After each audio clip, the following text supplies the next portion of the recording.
Hello students, online class में आपका स्वागत है। पिछले चैप्टर में हमने पढ़ा था फाइनेंशियल स्टेटमेंट विदाउट एडजस्टमेंट, यानी कि नॉर्मल फाइनेंशियल स्टेटमेंट। उसमें हमें ट्रायल बैलेंस दिया होता था और उसको देख के हमें एंट्रीज करनी पड़ती थी। लेकिन आज पढ़ेंगे फाइनेंशियल स्टेटमेंट विद एडजस्टमेंट, जिसमें हमको लेजर बैलेंस के हिसाब से ट्रायल बैलेंस दिया होगा और कुछ एडिशनल इंफॉर्मेशन और दी होगी। तो उन एडिशनल इंफॉर्मेशन का हमारे को अकाउंटिंग में एडजस्टमेंट करना, यही कहलाता है एडजस्टमेंट। तो फाइनेंशियल स्टेटमेंट में एडजस्टमेंट क्यों आवश्यक है? क्योंकि हम फाइनेंशियल स्टेटमेंट एक्रूअल बेसिस पे प्रिपेयर करते हैं। एक्रूअल बेसिस में करंट ईयर से रिलेटेड सारे एक्सपेंडिचर हमारे को रिकॉर्ड करने पड़ते हैं, आइदर पेड और अनपेड।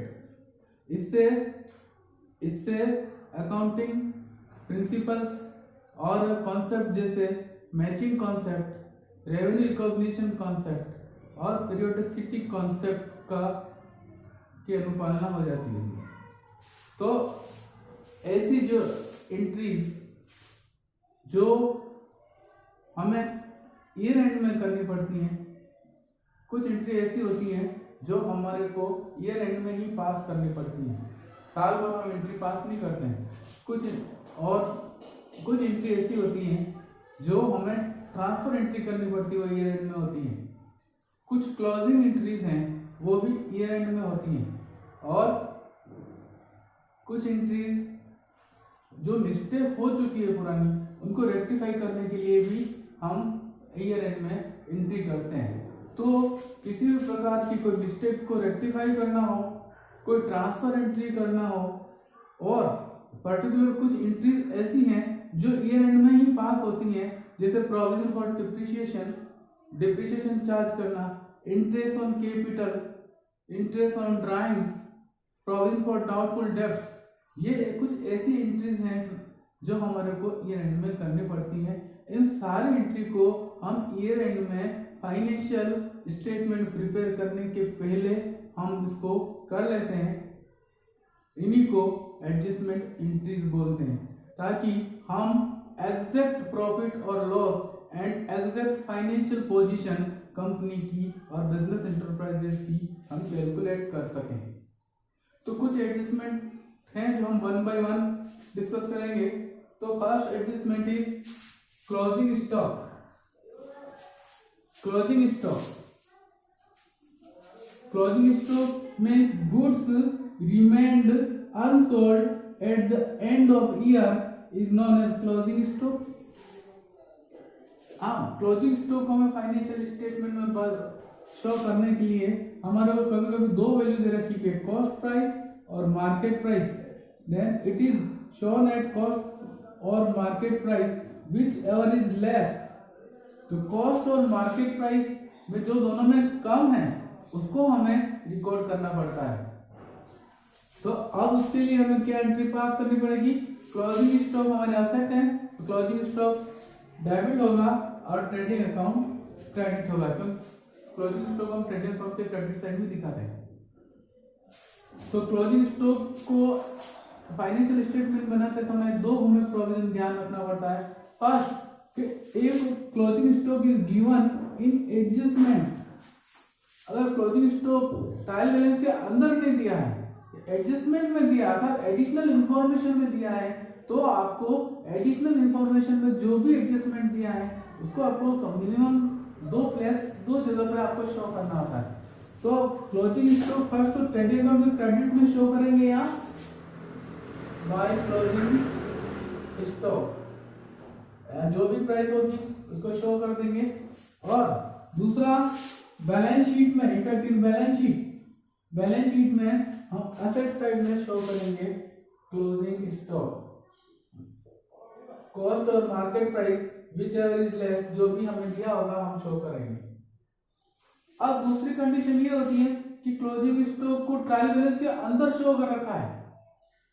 तो ट्रायल बैलेंस के अंदर शो कर रखा है, इसका मतलब उसकी ऑलरेडी एंट्री हो चुकी है जर्नल एंट्री हो चुकी है, वो लेजर के थ्रू ट्रायल बैलेंस में आ चुका है, इसलिए उसकी अलग से एडजस्टमेंट एंट्री नहीं करेंगे और उसको फाइनेंशियल स्टेटमेंट में शो करते समय ट्रेडिंग अकाउंट में शो नहीं करना है और असेट साइड में शो करना है।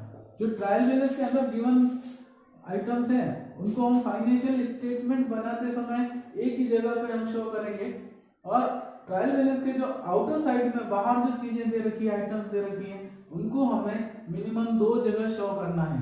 तो अंदर एडजस्टमेंट के अंदर दिया है तो ट्रेडिंग अकाउंट में भी शो करेंगे और असेट्स में भी शो करेंगे, और ट्रायल बैलेंस के अंदर दिया है तो सिर्फ एक ही जगह असेट साइड में शो करेंगे क्योंकि वो ऑलरेडी अकाउंट फॉर हो चुकी है। तो सेकंड हम एडजस्टमेंट देखते हैं, आउटस्टैंडिंग एक्सपेंसेस। आउटस्टैंडिंग एक्सपेंसेस को थोड़ा हम यूं समझते हैं कि trading and profit and loss account से हम इनकम कैलकुलेट करते हैं और ये फॉर द ईयर बनता है। पर्टिकुलर अकाउंटिंग पीरियड के लिए ही trading and profit and loss account बनता है। तो इसमें सिर्फ उसी करंट पीरियड के ही एक्सपेंडिचर्स एंड करंट पीरियड से रिलेटेड इनकम शो करते हैं। इट मींस ऑल एक्सपेंडिचर और income should be absolutely related to current year, वो ही शो करना है। अगर प्रीवियस ईयर के एक्सपेंडिचर और नेक्स्ट ईयर के एक्सपेंडिचर अगर किसी एक्सपेंडिचर और इनकम में इंक्लूड है तो उनको हम यहाँ से रिमूव कर देंगे क्योंकि वो करंट ईयर से रिलेटेड नहीं है। फॉर एग्जाम्पल, सपोज कोई व्यक्ति हमारे यहाँ एम्प्लॉई है, 10,000 रुपये पर मंथ में हमारे यहाँ सर्विस करता है, उसने हमारे यहाँ 12 महीने काम किया है, तो टोटल जो खर्चा है साल का 12,000 यहाँ आना चाहिए, पूरे साल का खर्चा यहाँ आना चाहिए, तो यहाँ पूरा 12,000 आना चाहिए क्योंकि पूरे साल हमने सर्विस ली उससे, तो पूरे साल का खर्चा यहाँ आना चाहिए। अब हम देखें ट्रायल बैलेंस में दिया हुआ है कि सैलरी पेड, सैलरी 20,000 रुपये दिया हुआ है, सॉरी सैलरी 10,000 दे रखी है, तो यहाँ हम सैलरी जो पेड की है वो यहाँ लिख देंगे 10,000 paid, total expenditure 12,000, out of 10,000 is already paid which is shown in trial balance. तो 10,000 हम ये दिखा चुके हैं, अब 12 दिखाने के लिए इसको 2,000 हमें और ऐड करना पड़ेंगे, इसको बोलेंगे आउटस्टैंडिंग यानी ड्यू सैलरी। तो आउटस्टैंडिंग सैलरी का मतलब है expenditure which are incurred during current period but yet not paid is called outstanding expenditure. Means हमने किसी से करंट ईयर में वो खर्चा इनकर्ड तो हो चुका है, किसी से सर्विस तो ले चुके हैं, लेकिन अभी पेमेंट करना बाकी है, तो करंट ईयर से रिलेटेड है, तो इसलिए उस बकाया खर्चे को हमें करंट ईयर के रेस्पेक्टिव एक्सपेंडिचर में शो करना पड़ेगा। तो एक तो हम यहाँ शो करेंगे 2,000, सैलरी है, आउटस्टैंडिंग सैलरी में ऐड हो जाएगा, आउटस्टैंडिंग रेंट है तो यहाँ रेंट में ऐड हो जाएगा प्रॉफिट एंड लॉस अकाउंट में, और वेजेज है तो यह आउटस्टैंडिंग वेजेज ट्रेडिंग अकाउंट में वेजेज में ऐड हो जाएगा। अब इसको किस कंडीशन में कहाँ दिखाना है वो दोनों कंडीशन हम डिस्कस कर लेते हैं। फर्स्ट है, if outstanding expenditure is given in adjustment में दिया हुआ है तो हम इसको 2 जगह दिखाएंगे। एडजस्टमेंट मींस एडिशनल इंफॉर्मेशन में दे रखा होगा, तो ये added to related expenditure, trading profit and loss account बनाते समय हम रिलेटेड एक्सपेंडिचर में ऐड कर देंगे क्योंकि करंट ईयर से रिलेटेड एक्सपेंडिचर है। सेकंड इज लायबिलिटी साइड, क्योंकि 12,000 में से 10,000 ऑलरेडी पेड है, प्योर एक्सपेंडिचर है, और 2,000 एक्सपेंडिचर होने के साथ साथ हम फ्यूचर में पे भी करना बाकी है, एक्सपेंडिचर है इसलिए यहाँ लिखा, और फ्यूचर में पेमेंट करेंगे, ये ऐसा ऑब्लिगेशन है जो हमें फ्यूचर में पेमेंट करना है, तो ये हमारे लिए लायबिलिटी भी है, तो इसको लायबिलिटी साइड में भी शो करेंगे। Outstanding salaries 2000। हाँ, दूसरी कंडीशन आ सकती है, जनरली एडिशनल इंफॉर्मेशन भी दिया होता है, लेकिन कभी कभी आउटस्टैंडिंग सैलरी के नाम से ट्रायल बैलेंस में भी दिया हो सकता है। अगर ट्रायल बैलेंस में दिया हुआ है तो हमें फिर एक ही जगह इसको शो करना है। If it is given in trial balance then इसको trading profit and loss account में शो नहीं करेंगे और लायबिलिटी साइड में शो करना है आउटस्टैंडिंग सैलरीज। तो इसकी एडजस्टमेंट इतनी हो जाएगी, एक्सपेंडिचर डेबिट हो जाए, एक्सपेंडिचर हमारे लिए ये एक्सपेंडिचर को हम जर्नल एंट्री में डेबिट करते हैं और लायबिलिटी को हम क्रेडिट करते हैं। तो outstanding expenditure account debit to outstanding expenses account. तो first adjustment is closing stock, second is outstanding expenses. अब बात करते हैं प्रीपेड एक्सपेंडिचर यानी कि एडवांस एक्सपेंडिचर। इसको भी एग्जांपल से समझते हैं हम। एक सपोज हम रेंट, शॉप का रेंट 1000 रुपये पर 2000 पर मंथ हम रेंट पे करते हैं, तो 12 मंथ का 24 हो जाना चाहिए रेंट। 12 मंथ का रेंट 24 हुआ, तो हमें यहाँ 24 दिखाना है। पर हमने ट्रायल बैलेंस में देखा है कि रेंट पेड इज 25,000। रेंट का पेमेंट ट्रायल बैलेंस में दे रखा है 25,000, जबकि पूरे साल का खर्चा ही 24,000 था। इसका मतलब है हमने 1,000 एक्सेस रेंट पे किया है जो नेक्स्ट ईयर से रिलेटेड हो सकता है। तो हम यहाँ क्या करेंगे, 25,000 paid, out of this 24,000 current year का है, प्रॉफिट एंड लॉस अकाउंट में शो कर देंगे और 1,000 यहाँ से हम डिडक्ट कर देंगे और इसको बोलेंगे एडवांस रेंट। तो अब इसको हम डिफाइन कर सकते हैं, prepaid expenditure means expenditure which are related to next year but paid in advance during this current year। तो करंट पीरियड में ही हमने नेक्स्ट ईयर का से रिलेटेड एक्सपेंडिचर को पे कर दिया है। सपोज अभी 2021 चल रहा है और 22 से रिलेटेड हमको एक्सपेंडिचर पे कर दें तो वो प्रीपेड हो जाएगा। प्रीपेड एक्सपेंडिचर का मतलब सर्विस हम फ्यूचर में लेंगे लेकिन पेमेंट हमने अभी कर दिया है। खर्चा फ्यूचर में होना है और पेमेंट एडवांस में किया जा रहा है। तो expenditure which are related to next year but paid in advance during current period is called prepaid expenditure.